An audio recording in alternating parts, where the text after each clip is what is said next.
রাজধানী ঢাকার বাইরে ডেঙ্গুতে প্রকোপ বেড়েই চলেছে। গেল ২৪ ঘন্টায় বরিশালে একজনের মৃত্যু হয়েছে। এ নিয়ে চলতি মৌসুমে ৪৮ জনের মৃত্যু হলো। গেল ২৪ ঘন্টায় আক্রান্ত হয়ে সরকারি হাসপাতালে ভর্তি হয়েছেন ১১১ জন। চলতি মৌসুমে বরিশাল বিভাগে ডেঙ্গুতে আক্রান্ত হয়ে সরকারি হাসপাতালে ভর্তি হয়ে চিকিৎসা নেয় ৭,১৯২ জন। এছাড়া বিভিন্ন বেসরকারি হাসপাতালে ভর্তি হয়ে চিকিৎসা নিয়ে ডেঙ্গুতে আক্রান্ত রোগীরা।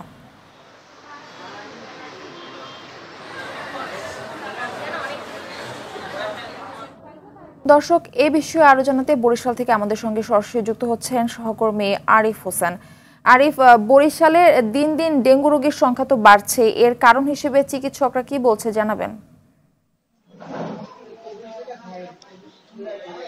জি মারফি, ধন্যবাদ আপনাকে। আপনি যেমনটি জানতে চেয়েছেন, মূলত বরিশালে কিন্তু ডেঙ্গু প্রতিরোধে তেমন জোরালো কোনো ব্যবস্থা না থাকায় প্রতিদিনই কিন্তু ডেঙ্গু আক্রান্ত হচ্ছে এবং মৃত্যুর মিছিলেও কিন্তু যুক্ত হচ্ছে নতুন নতুন করে। আমরা যে তথ্যটি পেয়েছি বরিশাল স্বাস্থ্য অধিদপ্তর থেকে, তিনি আমাদেরকে জানিয়েছেন যে গত ২৪ ঘন্টায় কিন্তু একজনের মৃত্যু হয়েছে। এ নিয়ে বরিশালে চলতি মৌসুমে ডেঙ্গু আক্রান্ত হয়ে ৪৮ জনের মতো মৃত্যু হয়েছে। আর গত ২৪ ঘন্টায় বরিশাল জোনে এখন পর্যন্ত হাসপাতালগুলোতে ভর্তি রয়েছে নতুন করে ভর্তি রয়েছে ১১১ জন। তো এ যাবৎকালে কিন্তু এখন পর্যন্ত ডেঙ্গু শনাক্ত হয়েছে কিংবা তারা পরীক্ষা করতে এসছে প্রায় ৭১,০০০-এর মতো। তো আপনি বুঝতে পারছেন যে ছোট্ট এই বিভাগীয় শহরটিতে ৭১,০০০-এর মতো শুধু শনাক্ত হচ্ছে। তো যেই অবস্থাটি এখন ধারণ করছে, এটি নিয়ে বরিশালের চিকিৎসক যারা রয়েছেন এবং যারা প্রশাসনিক কর্মকর্তা রয়েছেন, তাদের মধ্যেই একটি সমন্বয়হীনতা ঘটছে। তারা বলছেন যে আসলে তারা কি ব্যবস্থা গ্রহণ করবেন, যে পরিমাণে তাদেরকে এখন ফগার মেশিন কিংবা ডেঙ্গু প্রতিরোধে কাজ করা দরকার সে পরিমাণে আসলে তারা করছেন না। অপরদিকে চিকিৎসকরা বলছেন যে ডেঙ্গু রোগে যারা আক্রান্ত হচ্ছেন তাদের কিন্তু নতুন করে কিছু সিমটম লক্ষণীয়।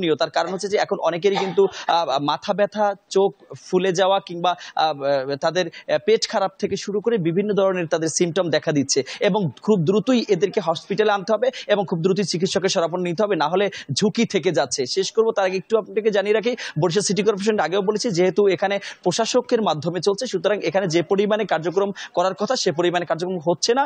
তবে আশার আলো যেটি, সেটি হলো বরিশাল সরকারি হাসপাতালগুলোতে ডেঙ্গুতে আক্রান্ত হয়ে যারা চিকিৎসা নিতে আসছেন তারা কিন্তু সঠিকভাবে এবং সুন্দরভাবে চিকিৎসা পাচ্ছেন, তারা সন্তুষ্ট প্রকাশ করছেন। শুধুমাত্র অপরিষ্কার অপরিচ্ছন্নতা হাসপাতালের চারপাশ, এটি সমাধান হলেই হয়তোবা চিকিৎসা ব্যবস্থা আরো সুন্দর হবে।